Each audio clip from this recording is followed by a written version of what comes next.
Praise lord అయ్యగారు. Live live ఇచ్చినందుకు మీకు వందనాలు. దేవుడు మహాకృపను బట్టి సాక్ష్యం అందరూ కూడా వినాలని నేను ఆశపడుతున్నాను.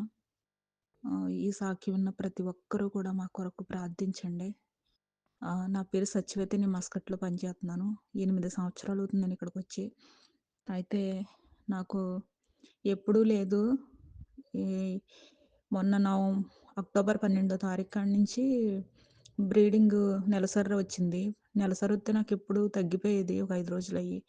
కానీ తగ్గట్లేదు. మళ్ళీ గ్యాప్ ఇచ్చి మళ్ళీ అవ్వడం, గ్యాప్ ఇచ్చి అవ్వడం, గ్యాప్ ఇచ్చి అవ్వడం అలాగా. మొత్తానికి నాకు ఎంత బ్లీడింగ్ అయిందంటే నాకు తెలిసి 4 బాటిల్ రక్తం పోయుంటది. నేనేమో వాళ్ళకి చెప్దామంటే నేను అరబి ఇంట్లో పని చేస్తున్నాను. వాళ్ళేమో హాస్పిటల్‌కి తీసుకెళ్తారు. తీసుకెళ్ళిన తర్వాత ఏ చిన్నది ఏదన్నా సరే ఇంటికెళ్ళిపోమంటారేమో అని భయమేసి నేను ఆళ్ళతో చెప్పడం మానేసి అలాగే ఓర్చుకుంటున్నాను. ఎందుకు చెప్పలేదంటే ఇంటికాడ నేను మొన్న మే నెలలో పిల్లకి పెళ్లి చేసొచ్చాను. నా భర్త మమ్మల్ని విడిచిపెట్టి 15 సంవత్సరాలయింది. వేరే అమ్మాయితో మమ్మల్ని అస్సలు పట్టించుకోవడం లేదు. మొత్తం మా అత్తగారి కుటుంబం అంతా కూడా మమ్మల్ని ఎప్పుడు కూడా ప్రేమగా అసలు చూడలేదు. మా పిల్లలు ఎలా ఉంటారో కూడా మా అత్తగారు ఆళ్ళకి తెలీదు. అంటే అలా అంత అప్పటి నుంచి మమ్మల్ని వదిలిపెట్టేసారాళ్ళు.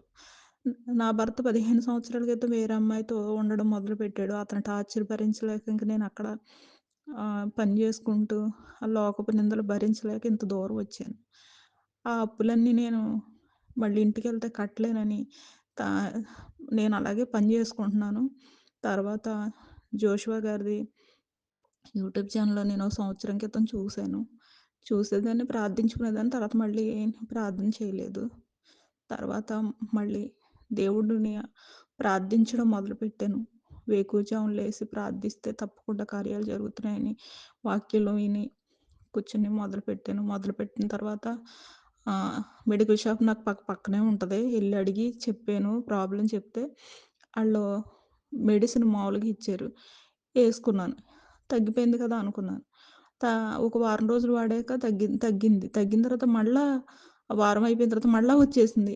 మళ్ళా వచ్చేసేటప్పటికి ఇంకసల నాకేదో అయిపోయింది. కడుపులో ఏదో తేడా వచ్చిందని ఈళ్ళకి చెప్దామంటే భయమేసి అలాగా ప్రార్థన చేసుకుంటున్నాను.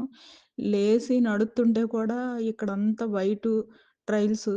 ఎక్కడ క ఆ ఓవర్‌ది ఎక్కడ కాళ్ళెంట కింద పడిపోతదన్న భయంతోటసల ఎంతగా నేను పని జేసుకోవడం నాకు ఆ బ్లడ్ పోతంతో కళ్ళు తిరిగిపోతున్నాయి. నీరసం వచ్చేత్తుంది. మంచినీళ్ళు తాగి కూర్చొని పని జేసుకోవడం, మంచినీళ్ళు తాగి కూర్చొని పని జేసుకోవడం.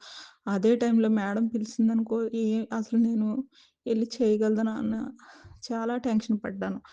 అలాగే దేవుని కృపను బట్టి ఆ మెడిసిన్ తగ్గలేదని మళ్ళీ మెడికల్ షాప్ దగ్గరికెళ్ళి మళ్ళీ ఆళ్ళని బతిమిలాడుకుంటే వేరే మెడిసిన్ ఇచ్చారు. ఆ మెడిసిన్‌కి కొంచెం పర్వాలేదు తగ్గింది. దేవుడు నిజంగా నన్ను స్వస్థపరిచాడు. నేను ఒకటే అడగమని జోషువా గారు చెప్తున్నారు. నేను స్వస్థపరచబడ్డాను.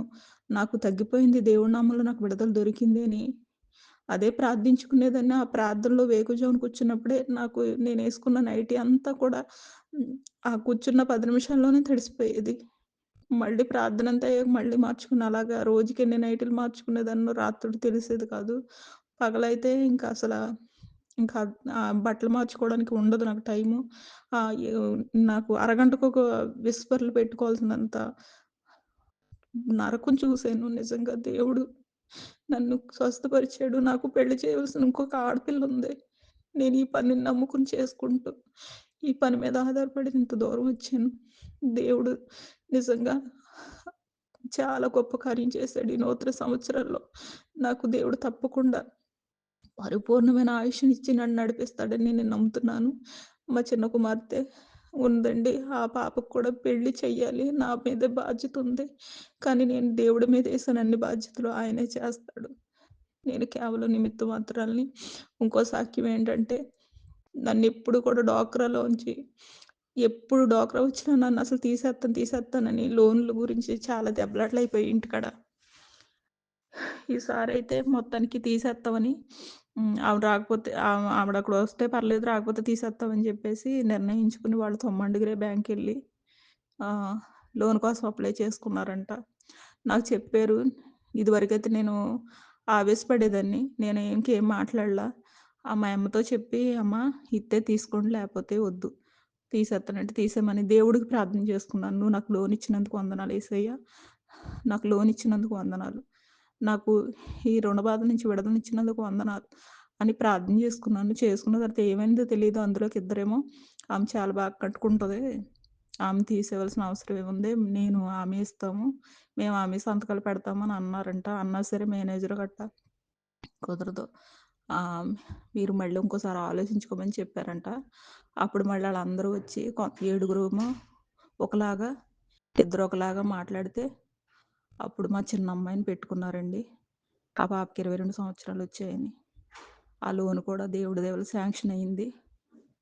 దేవుడు నా పట్ల ఎంతో గొప్ప కార్యాలు చేశాడు. ఈ సాక్ష్యం, ఈ చిన్న సాక్ష్యం దేవుడు దీవించి ఆశీర్వదించును గాక.